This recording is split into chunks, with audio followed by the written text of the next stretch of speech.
So, welcome to all in Chintu classes. So, in this video, we will learn about the functional group in organic chemistry. ठीक है, ये बहुत important है. So step by step समझते हैं. तो सबसे पहले आपका हाइड्रोकार्बन होता है, तो वो बेसिकली 3 टाइप के होते हैं. एक एल्केन, दूसरा एल्कीन, तीसरा एल्काइन. इसकी पहचान तो सिंपल है. एल्केन एल्कीन एल्काइन में इसमें सिंपली कार्बन हाइड्रोजन आते हैं. और एल्केन होगा तो कार्बन कार्बन में सिंगल बॉन्ड होगा, जैसा कि आप देख रहे हो.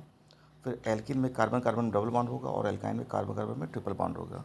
तो ये सिंपल आपके फंक्शनल ग्रुप की तरह ट्रीट करते हैं इसको. फिर आपका हेलो एल्कीन होता है. हेलो एल्कीन मतलब आपका जो हाइड्रोकार्बन है उसमें से एक हाइड्रोजन, जो एल्केन है उसमें से एक एच रिप्लेस करके वहाँ पे एक्स दे देंगे. That is called halo alkene. Halo alkene में एक्स क्या हो सकता है? Fluorine, chlorine, bromine, iodine. तो ये आपका जो है known as a halo alkene. फिर आपका simple oxygen hetero atoms atomic जो होता है, जैसे ROH, जिसमें O से जुड़े जो फंक्शनल ग्रुप होते हैं. तो पहला ROH को कहते हैं एल्कोहल कहते हैं. ठीक है. उसके बाद अगर ROR हो जाए तो उसको ईथर कहेंगे. अगर O ब्रिजिंग की तरह काम करता है CC के साथ, उसको इपॉक्साइड कहते हैं. तो ये 3 तरह के होते हैं: एल्कोहल, ROH, ROR ईथर, और आपका इपॉक्साइड होता है.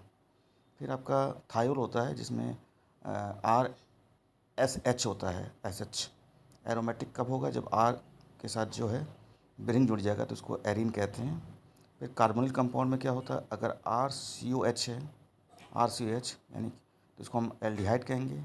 और H को रिप्लेस कर देंगे अगर R से एल्काइल ग्रुप से, तो इसको कीटोन कहेंगे. और इस R को अगर OH से कर देंगे तो कार्बोक्सिलिक कहेंगे. और इस H को अगर OR से कह देंगे तो एस्टर कहेंगे. और अगर इस H को, यानी कि जो RCHO में H को NH2 से रिप्लेस कर देंगे तो एमाइड होगा. और अगर X से रिप्लेस कर देंगे तो एसाइल हैलाइड होगा. और अगर OCOR से कर देंगे तो एसिड एंडाइड्रेट होगा. ये बहुत इंपॉर्टेंट है. फिर नाइट्रोजन बेस्ड होते हैं. RNH2 एमीन है, RCN नाइट्राइल. और अगर RCNNR से ऐसे रहेगा तो इमीन. और अगर NN डबल बॉन्ड से जुड़ा हो तो उसको एजो कहेंगे. और RNCO को कहेंगे आइसोसाइनेट कहेंगे. ये इतने फंक्शनल ग्रुप होते हैं, इसको ध्यान से समझिएगा, क्योंकि IPSC नाम लिखते समय इन ग्रुप का जानना ज़रूरी होता है. और केमिकल रिएक्शन में भी इन्वॉल्व होते हैं. तो आपको अगर ये वीडियो पसंद आया तो वीडियो लाइक कीजिए, चैनल सब्सक्राइब कीजिए.